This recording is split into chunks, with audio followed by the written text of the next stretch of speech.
안녕하세요. 오늘도 사연살롱을 찾아주셔서 감사합니다. 저는 50대 중반의 여성이에요. 얼마 전 저는 결혼 20주년을 맞아서 남편하고 바닷가로 여행을 갔어요.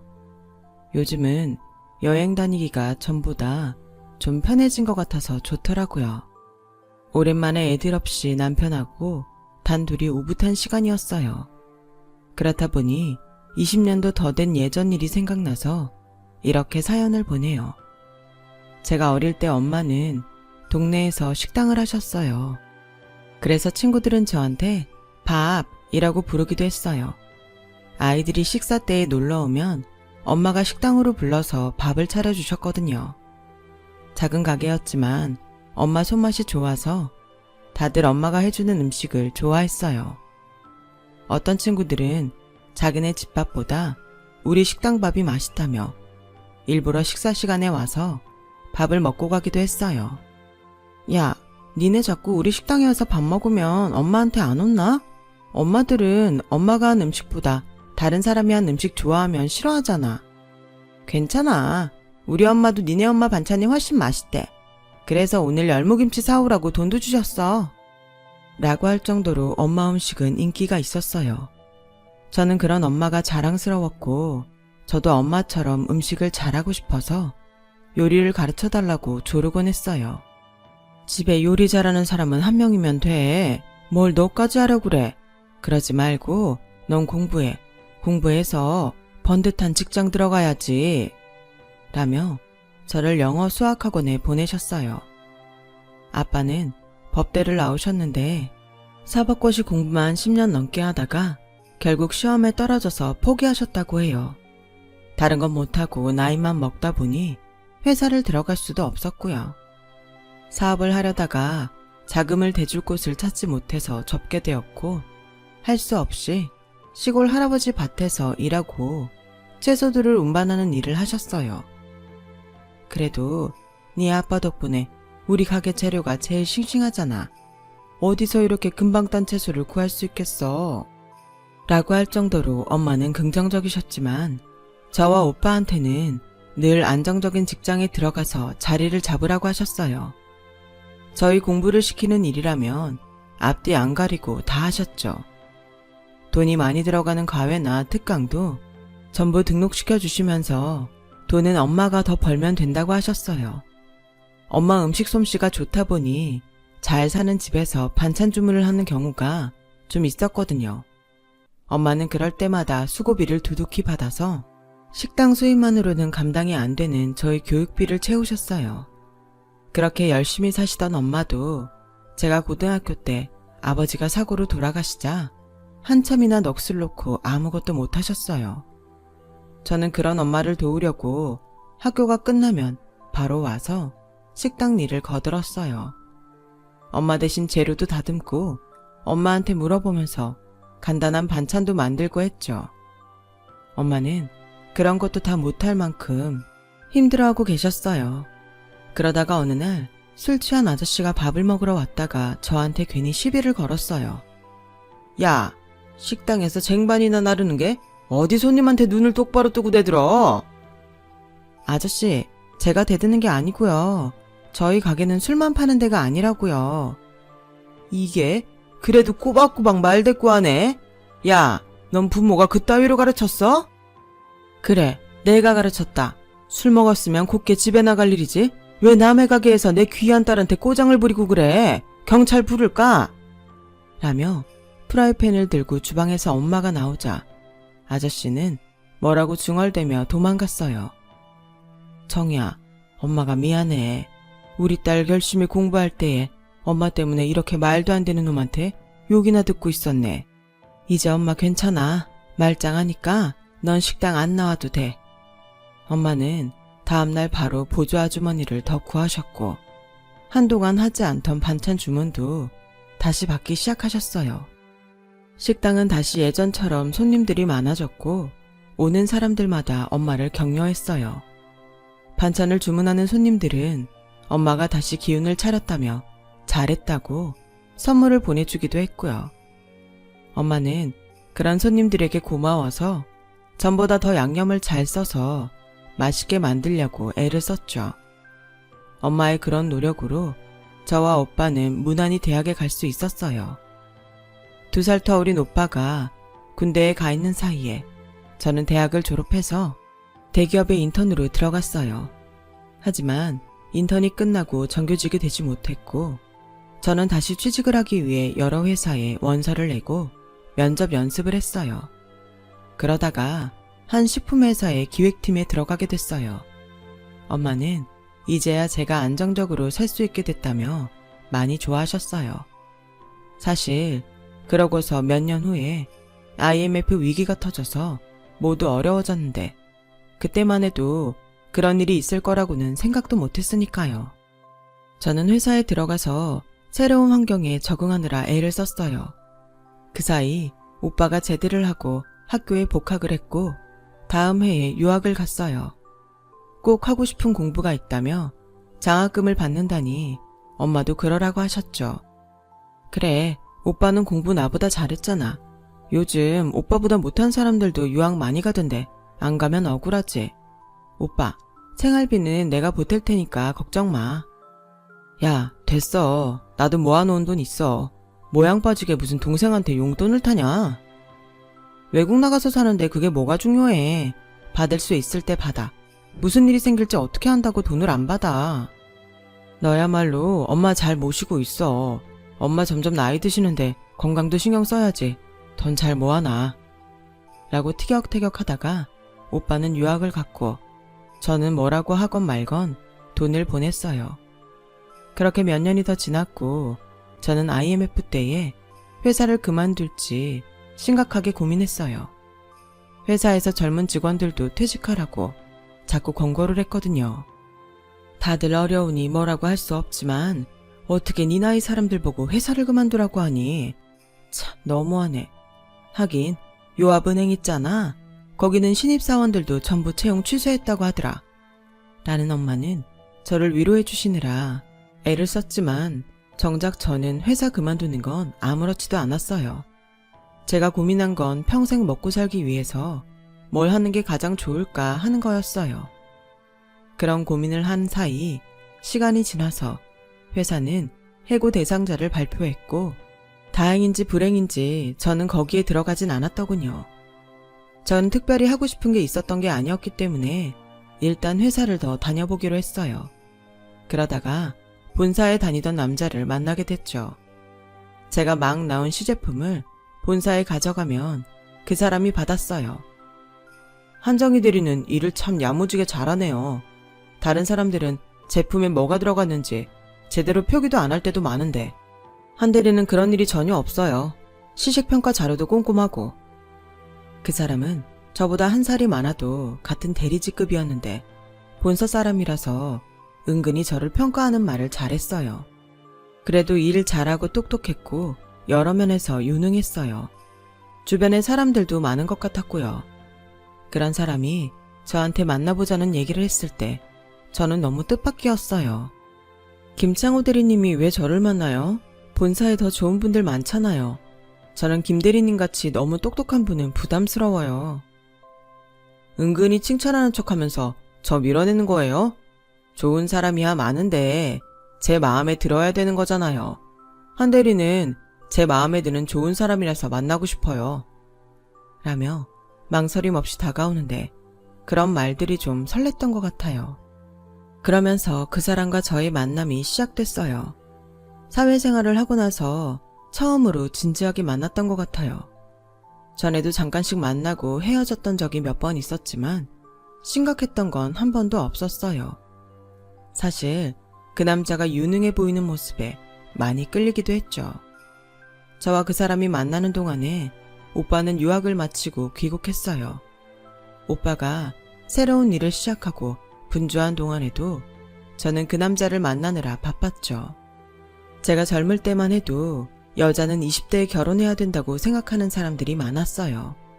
엄마는 제가 결혼하겠다는 말 없이 30을 맞이하자 초조해 하셨어요. 저는 남자와 2년 가까이 만나고 있었지만 집에 말을 하지 않았어요. 어떻게 될지 모른다는 생각에 쉽게 말을 꺼내기 어렵더라고요. 그 사람이 결혼에 대해서는 말한 적이 없었고 저도 그랬어요.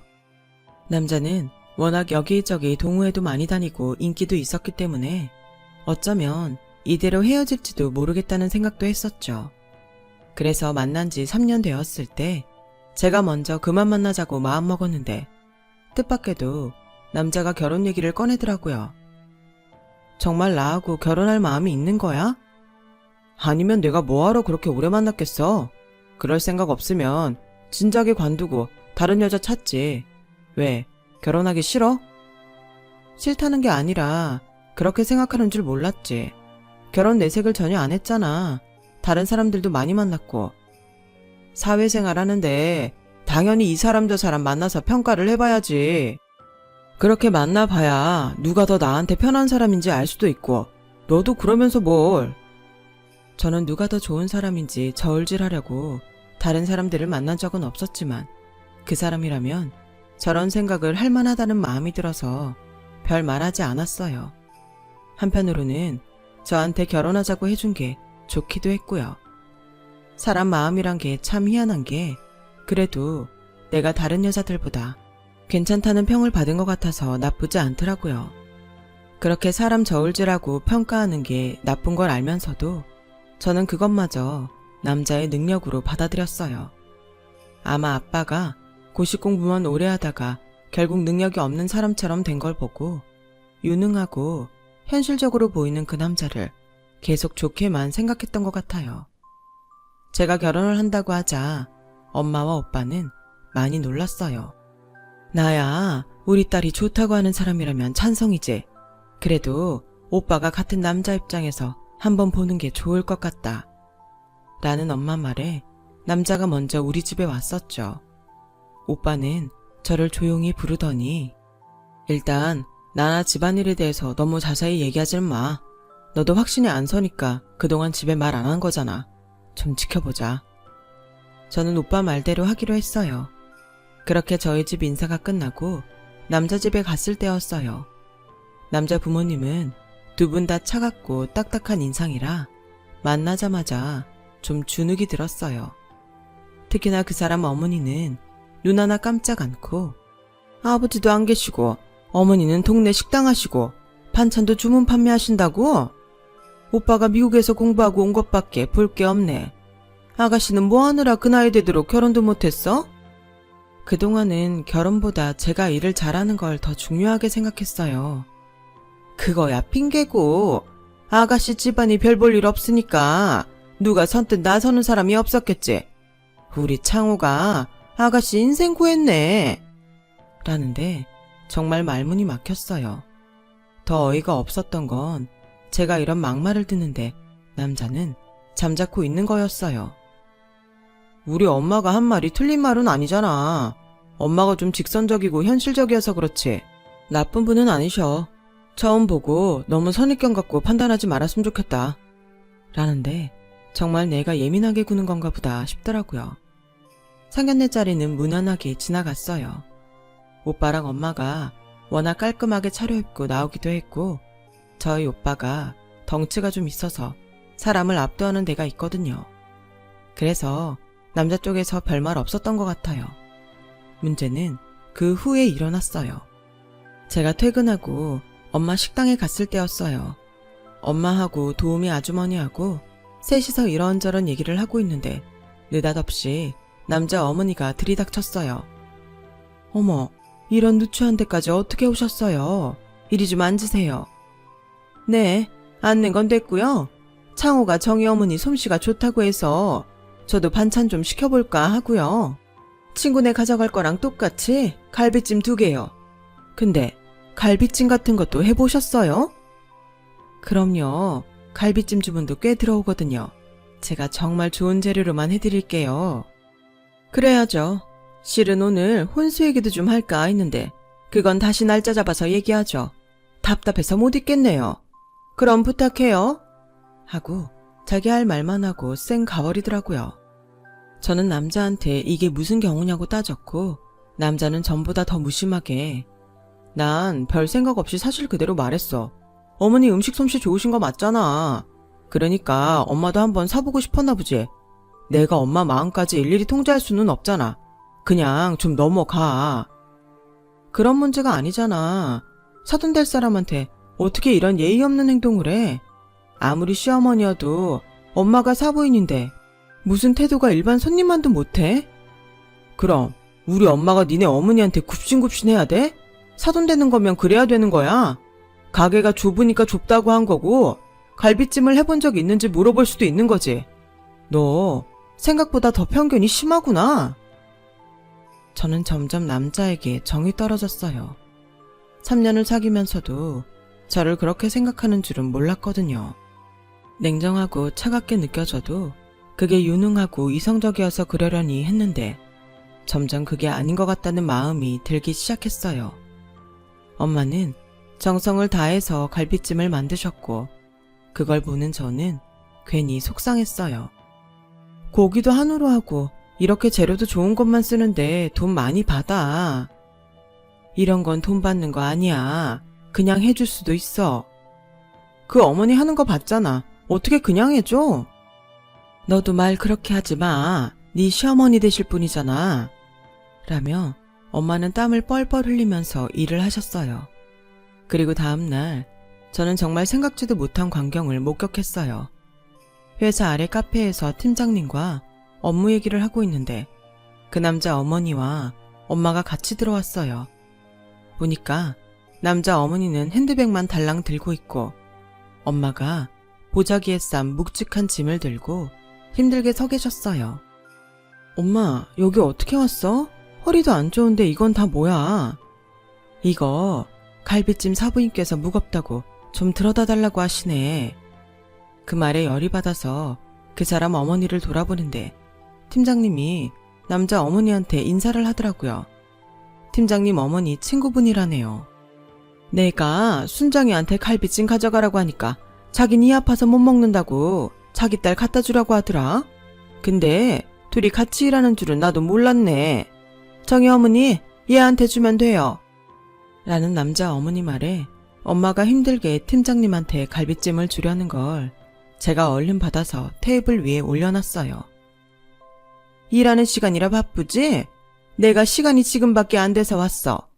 그럼 일 열심히 하고 너도 우리 예비 며느리 잘 좀 봐줘. 라더니 엄마한테는 눈길도 안 주고 가버리더라고요.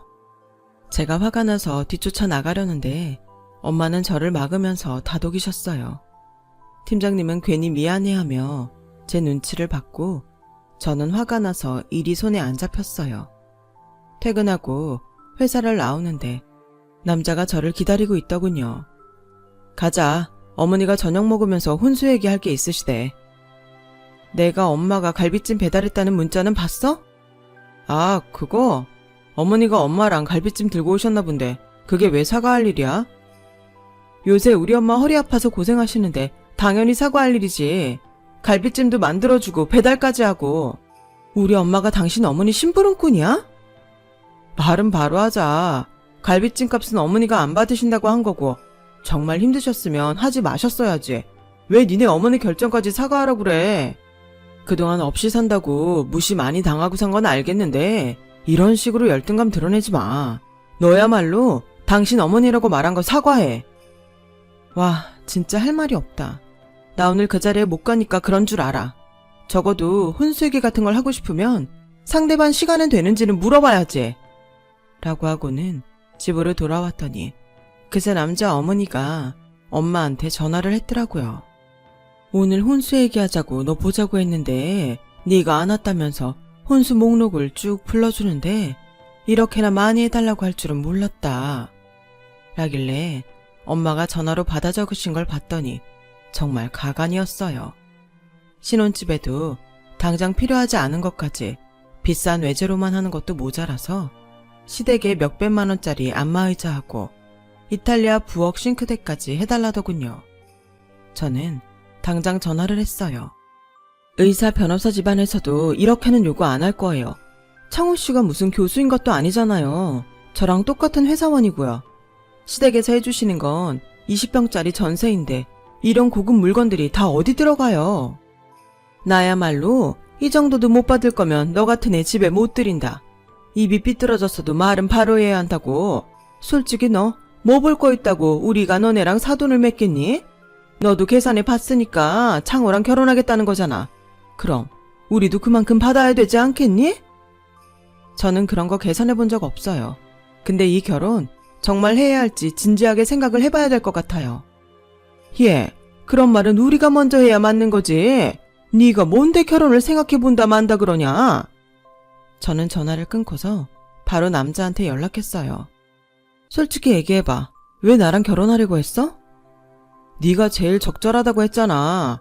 엄마도 너나 니네 집이 대학이 편할 거고 나도 네가 옆에 두기에 쪽팔릴 정도도 아니고 너무 잘나서 피곤하게 굴지 않으니까. 그리고 엄마가 그러시는데 네가 정말 결혼 안 할 거면 한복 맞출 때 오지 말라고 하시네.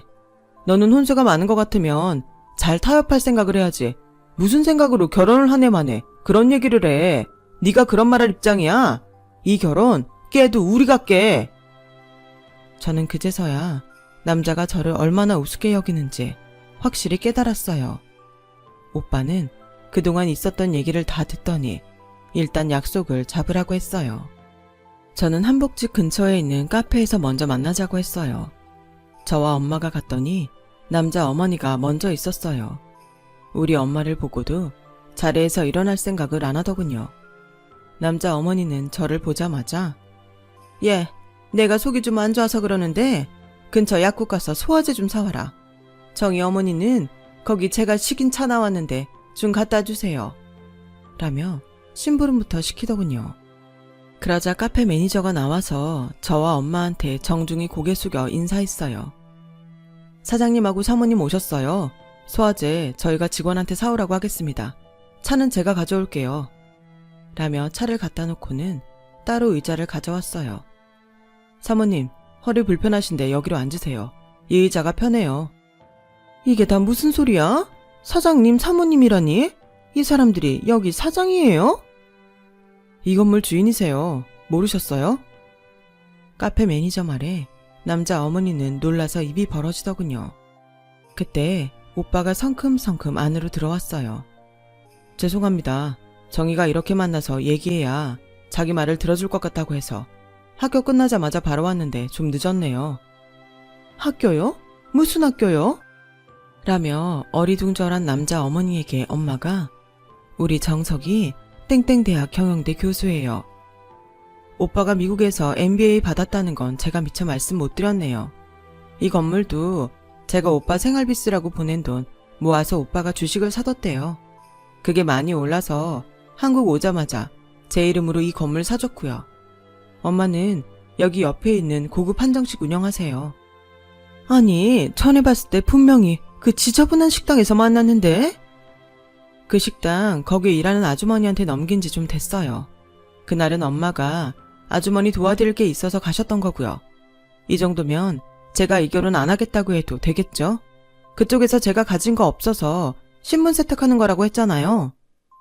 아니, 근데 저번 상견례 때는 왜 이런 얘기를 안 한 거예요? 이거 우리 떠보려고 한 거 맞죠? 제가 그러자고 했습니다. 이렇게 계산적인 모습이 저한테 다 보이는데 정희가 순진해서 잘 모르는 것 같아서요. 이 결혼 저희가 안 합니다. 라고 오빠가 말하자 저희 가족은 전부 자리에서 일어났어요. 그러자 시어머니는 얼른 엄마 손을 붙잡고 아이 사부인 이렇게 끝내면 어떡해요. 몇 번 만나보기만 했을 뿐인데요. 혹시 섭섭하신 거 있었으면 마음 푸시고 다시 얘기해봐요. 이거 놓으세요. 우리 애한테 할 말 못할 말 다 해놓고서 이제 와서 뭐요? 그리고 제 아들이 교수이고 제 딸이 여기 건물 주인이니까 이젠 제가 사부인입니까? 저는 그쪽한테 할 도리 다 하느라 예의를 지켰던 거예요. 앞으로 사람 함부로 무시하지 말고 겸손하게 사세요. 정말 잘못했습니다. 우리 아들 받아주세요. 네? 이렇게 일방적으로 끝내시면 어떡해요? 카페 한복판에서 소란을 피웠고 카페 매니저는 손님, 자꾸 이러시면 저희도 경찰 부르겠습니다.